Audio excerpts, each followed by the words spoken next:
Ya, fraksi Nasdem. Baik, terima kasih pimpinan. Bismillahirrahmanirrahim. Assalamualaikum warahmatullahi wabarakatuh. Yang saya hormati pimpinan Jaksa Agung beserta para Jaksa Agung muda beserta seluruh jajaran. Yang pertama saya ingin memberikan apresiasi terhadap pembentukan Satgas 53. Ya. Kemarin kita telah diterpa, dikagetkan dengan kasus Joko Chandra. Tapi ternyata saya melihat bahwa Jaksa Agung bukannya terpuruk, tapi justru mencoba bebenah, menyelesaikan perkara ini, dan bangkit justru dengan Satgas 53. Menurut saya ini adalah langkah yang sangat baik ya. Ketika kita diterpa satu masalah, justru kita melihat itu secara positif, mengambil hikmahnya, dan kemudian memperbaiki diri. Itu saya berikan apresiasi yang tinggi kepada jajaran Kejaksaan Agung. Yang kedua, saya juga memberikan apresiasi terhadap pembentukan tim khusus penuntasan dugaan pelanggaran HAM berat ya dengan keputusan Jaksa Agung nomor 263 tahun 2020. Saya menaruh harapan yang tinggi Pak Jaksa Agung terhadap tim ini. Saya berharap agar tim ini bisa mengurai ya permasalahan-permasalahan terkait dengan hambatan-hambatan yang kita alami untuk menuntaskan pelanggaran HAM berat di masa lalu ini. Bisa juga melakukan koordinasi, bisa melakukan komunikasi dengan Komnas HAM. Jadi saya juga berharap ini juga bisa berjalan dengan baik, tapi juga butuh satu kejelasan ya mengenai targetnya apa.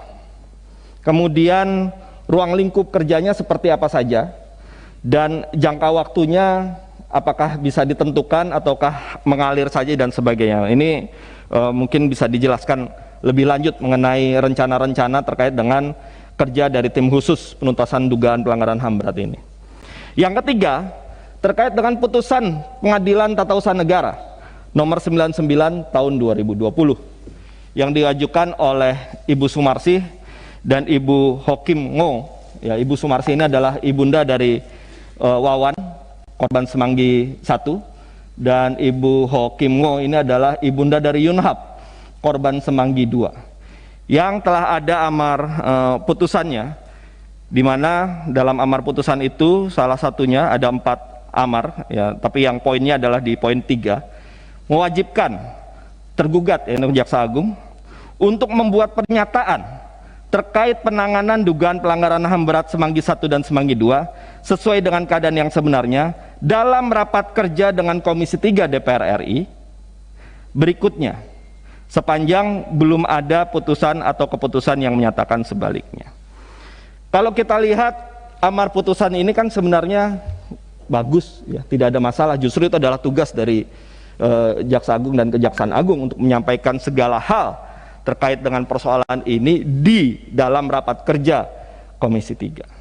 Namun ternyata pihak Jaksa Agung melakukan banding terhadap putusan ini. Saya bisa memahami, saya sudah pelajari, saya baca putusannya, saya pun juga membaca alasan dari Kejaksaan Agung untuk banding ini di media massa, bahwa memang misalnya untuk objek perkaranya ada beberapa pernyataan yang sebagian itu sebenarnya tidak dinyatakan tapi kemudian masuk dalam pokok perkara. Terus ada beberapa hal lagi yang menjadi alasan. Tapi Pak Jaksa Agung, saya melihat sebenarnya jika saja ini kita bisa selesaikan. Ini kan kita semangatnya juga keadilan restoratif nih, sama-sama ya. Kita juga, saya yakin ini dengan pembentukan tim khusus, kemudian juga perintah presiden, kemudian juga penuntasan kasus pelanggaran HAM berat masa lalu, tragedi Semanggi 1, Semanggi 2 ini juga ada di dalam nawacita jilid pertama, eksplisit tertulis. Karena itu mungkin bisa ambil jalan lain selain daripada terus-menerus kita harus melanjutkan perkara ini ke persidangan. Bisa ditarik bandingnya misalnya, bisa dibuat dading misalnya, dan sebagainya ya. Hal-hal yang menjadi keberatan-keberatan dari pihak Jaksa Agung kan bukan hal-hal yang substansi kalau menurut saya. Laksanakan saja amar putusannya, jelaskan di Komisi 3 sesuai dengan amar putusan, dan itu sudah terpenuhi perintah dari pengadilan.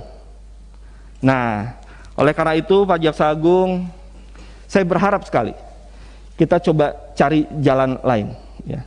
Mungkin kalau saran saya Pak Jaksa Agung, kita bisa Kejaksaan bisa atau Jaksa Agung bisa mengundang ya, keluarga korban ini, bisa mengundang Ibu Sumarsih, bisa mengundang Ibu Hokim Ngo, dan keluarga korban lainnya, untuk bersama-sama duduk bersama membicarakan apa yang menjadi permasalahan. Ya.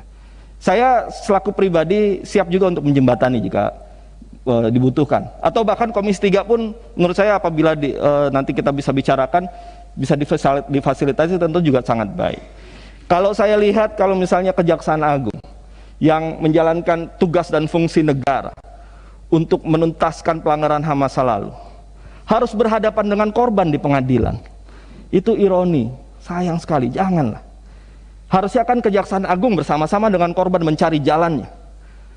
Nah, oleh karena itu mohon bisa dipertimbangkan Pak Jaksa Agung, ya, untuk bisa menyelesaikan penuntasan kasus pelanggaran HAM ini, dan juga mempertimbangkan, ya, agar putusan petun ini dijalankan saja, ya, tanpa harus kemudian sampai nanti banding, kasasi lagi, padahal amarnya sudah cukup jelas. Dan yang berikutnya, tadi juga dalam paparan dari Kejaksaan Agung juga mengatakan beberapa kasus, ya, saya juga memberikan apresiasi, ya.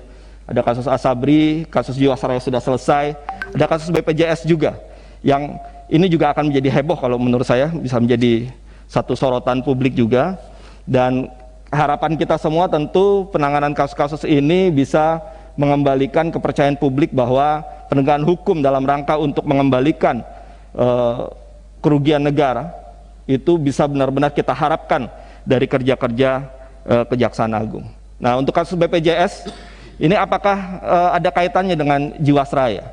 Kalau misalnya ada, ya mungkin ini juga bagus juga sebagai pengembangan bahwa meskipun kasus Jiwasraya sudah dianggap selesai, tapi upaya-upaya untuk terus menelusuri lagi, melihat kaitan dengan kasus-kasus lain itu bisa dilakukan, itu tentu juga sangat baik. Tapi tentu karena ini kasus yang sedang berjalan, ya kita serahkan sepenuhnya kepada Kejaksaan Agung untuk menuntaskan kasus ini, termasuk juga kasus BPJS.